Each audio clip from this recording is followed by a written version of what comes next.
Bom, gente, hoje nós vamos falar um pouco sobre o Estado Novo. Antes de falarmos sobre o Estado Novo em si, vamos dar algumas características para nós podermos entender esse período histórico do qual nós estamos falando. O Estado Novo ele faz parte de uma das 3 fases do governo Vargas. Ele foi dividido entre governo provisório, governo constitucionalista e Estado Novo. O governo provisório foi quando o Vargas assumiu a presidência do Brasil em 1930, depois de ter dado o golpe. Nessa fase, ele ainda não tinha toda a sua popularidade que ele desenvolveu durante os anos. Essa frase, ela é característica principal dela, é a entrada de Vargas ilegalmente dentro da política. Ele foi colocado lá pelos militares e ele não foi realmente eleito, ele não foi escolhido para ser o presidente da população. A segunda fase do governo Vargas foi o governo constitucionalista, que aí sim, dada a pressão das oligarquias, dada a pressão dos militares e da população em geral, ele criou uma Constituição Federal, porque antes ele estava governando sem nenhuma lei, sem nada que regisse o governo dele. Ele criou a Constituição Federal e aqui ele já começou a instaurar alguns dos direitos trabalhistas, ainda não é a consolidação das leis trabalhistas, mas aqui ele traz algumas características que faz o povo se sentir representado por ele. É nessa parte do governo dele que o povo começa a querer a maior participação dele na política e começa a aclamar ele como um ótimo presidente. Por fim, tem o Estado Novo, que é o que nós vamos abordar aqui um pouco mais aprofundado nessa aula, que ele é a parte da ditadura do governo Vargas. Dentro das características do Estado Novo, a gente pode citar o Plano Cohen, que foi o plano que ele utilizou para conseguir consolidar o Estado Novo, que foi uma idealização dos militares da época com o objetivo de instaurar uma ditadura, e para isso eles elaboraram a ideia de que a ameaça comunista estava se aproximando do Brasil e que isso seria prejudicial para a nação. Então eles deram a justificativa de combater a ameaça comunista e a partir daí eles criaram todo um regime ditatorial para poderem continuar se mantendo no poder, porque uma coisa que é muito característica em todas as fases do governo Vargas é, sempre que ele chega perto de sair, perto de acabar o período das eleições, ele vai dar um golpe para se manter no poder. Esses dois são duas figuras centrais, dois generais que participaram do Plano Cohen, que foi o Eurico Gaspar Dutra e o general Pedro Góes. Dado as características do Estado Novo, vale a pena nós citarmos a outorgada da Constituição, que foi idealizada um pouco na segunda fase, mas é aqui agora que vai entrar todas as características da ditadura. A outorgada ela vai trazer a centralização de todo o poder do Brasil para o poder executivo, porque antes o Brasil ele era dividido e regenciado pelas oligarquias. Os estados, os municípios, eles tinham uma maior autonomia, uma maior independência política. Eles não dependiam 100% do governo federal para tudo. Vargas ele vai trazer uma mudança agora, ele vai arrancar a autonomia que os estados e os municípios tinham, ele vai trazer uma centralização de todo o governo para o poder executivo e a partir daí ele vai instaurar a ditadura. Uma outra característica da outorgada é a eliminação das autonomias, como eu já falei, e a Lei da Segurança Nacional de 1935. Uma vez constituída essa Lei da Segurança Nacional, Vargas ele começou a perseguir e censurar toda a forma de oposição que tinha contra ele, chegando a realizar prisões, torturas e até algumas mortes.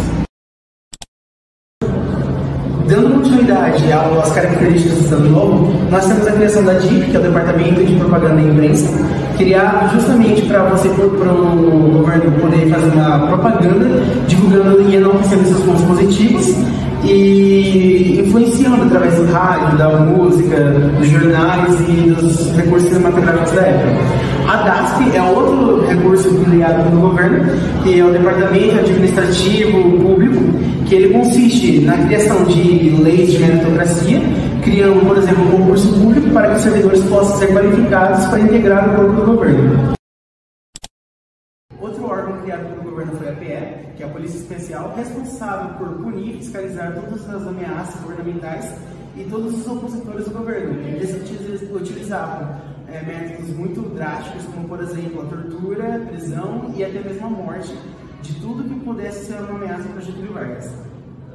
Nós temos também a principal característica do Vargas, que é a consolidação das leis trabalhistas.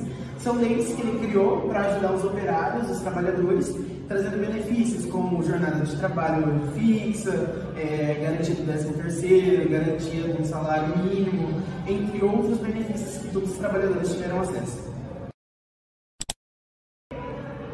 Outra característica que vale destacar dentro do Estado Novo foi a participação do Brasil na Segunda Guerra Mundial, onde o Brasil esteve presente junto com a FAB, que é a Força Aérea Brasileira, e a FEB, a Força Expedicionária Brasileira, compondo a ajuda dos aliados em 1942, e foi um dos principais pontos que ajudou a culminar para o fim da guerra. Outra curiosidade também sobre o período do Estado Novo foi que Vargas ele investiu pesado nas indústrias, trazendo a modernização para o Brasil, investindo no setor principalmente de metalúrgicos, cirúrgicos, ferros, e também ele trouxe um investimento maior na economia, principalmente na exportação do agronegócio, nos quesitos como café e etc. Now the world don't move to the beat of just one drum. What might be right for you may not.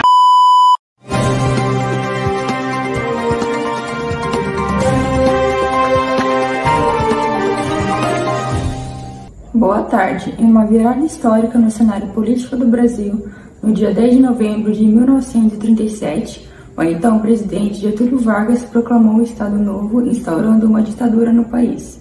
Esse momento marcou profundamente a política brasileira e mudou o futuro da nação. Um dos marcos dessa época foi a consolidação das leis de trabalho, a CLT. Para falarmos sobre a proclamação do Estado Novo e a criação da CLT, vamos com a nossa repórter Júlia Simões. Boa tarde, estou aqui para discutir o impacto do Estado Novo na vida dos trabalhadores brasileiros. A Declaração do Estado Novo, em 10 de novembro de 1937, trouxe profundas mudanças políticas e sociais. Para entender melhor, vamos ouvir a opinião de alguns entrevistados. Estou agora com a Grazi, uma empresária do setor de serviços. Grazi, qual é a sua opinião sobre a CLT e seu impacto nas empresas? Bom, a CLT trouxe segurança jurídica, o que é ótimo para as empresas, mas as leis, elas precisam ser atualizadas para acompanhar todo o mercado, tudo o que está acontecendo ao redor, né? Agora vamos conversar com a Ana Clara, um representante sindical. Ana, como você vê a relação da CLT com o Estado Novo? O Estado Novo é um período complicado. Embora a CLT tenha trazido direitos importantes para os trabalhadores, Vargas usou a legislação para controlar o movimento trabalhista. Era uma forma de dar aparência de proteção enquanto mantinha um regime autoritário. Tá certo, muito obrigada. Pedro, o que você pode nos contar sobre a criação da CLT e sua importância nesse contexto? A CLT foi um grande avanço para nós, trabalhadores. Durante a era Vargas, o Brasil enfrentava muitas mudanças sociais e econômicas, e a CLT surgiu para garantir os direitos fundamentais, como, por exemplo, a jornada de 8 horas e as férias remuneradas também. Boa tarde. Pedro, como a consolidação das leis de trabalho, a CLT, instituída durante o Estado Novo de Vargas, impactou as relações trabalhistas no Brasil e consolidou a intervenção dos estados nas relações entre patrões e empregados? Bom, a consolidação das leis trabalhistas, a CLT, ela é instituída pelo Getúlio Vargas em 43. Ela regulamentou direitos trabalhistas como férias remuneradas, jornada de 8 horas e o descanso semanal ali, né? Fortalecendo a proteção aos trabalhadores. Ao mesmo tempo, ela ampliou o controle do Estado sobre os sindicatos e restringiu greves, né? Mais ou menos isso aí. Tá certo, muito obrigada. Então foi isso, Mirella. Já deu pra ver o quão importante esse período foi pro Brasil, né? É isso mesmo, Júlia. Muito obrigada e uma boa tarde a todos.